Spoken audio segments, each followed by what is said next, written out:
Here is the Columbian Exchange mini book I've made here for the OER Big History Project. This book describes the effect of the Columbian Exchange in a digital form. I opted to write it digitally because a print book would not be as flexible as what I've done here. So this book basically describes the effect of the Columbian Exchange, what it was, and what the movement of animals, plants, diseases, goods, and people had on life later after the Columbian Exchange. So as a quick summary, the exchange itself was the transfer of goods, animals, plants, diseases, and people between the Old World, Eurasia, and the New World, the Americas. So there were some downsides and some upsides of the Columbian Exchange. For example, Africans were forcibly removed from their homes and transported to the Americas as slaves. However, without the Columbian Exchange, we wouldn't have many of the goods and animals we do today. For example, sugarcane, tobacco, chocolate, and potatoes would not have existed here in the Americas if not for the Columbian Exchange. Here are a couple of more detailed maps of the exchange itself and what went where.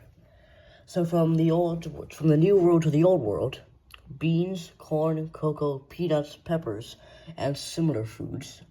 And you can see what came from Europe to the New World.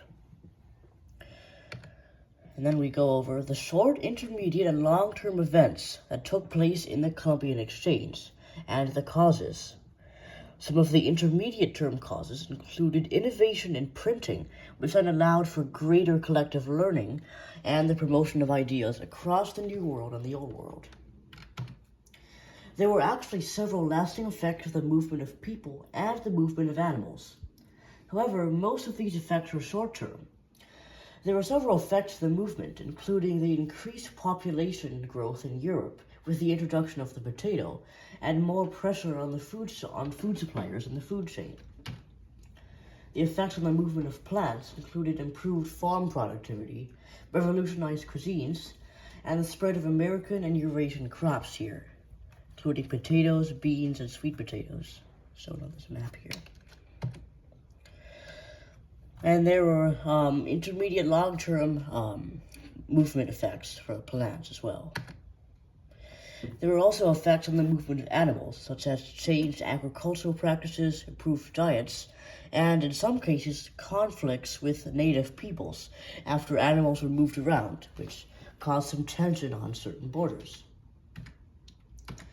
And that's pretty much it for this digital mini book I made on the important effects of the Columbian Exchange for the OER Big History Project.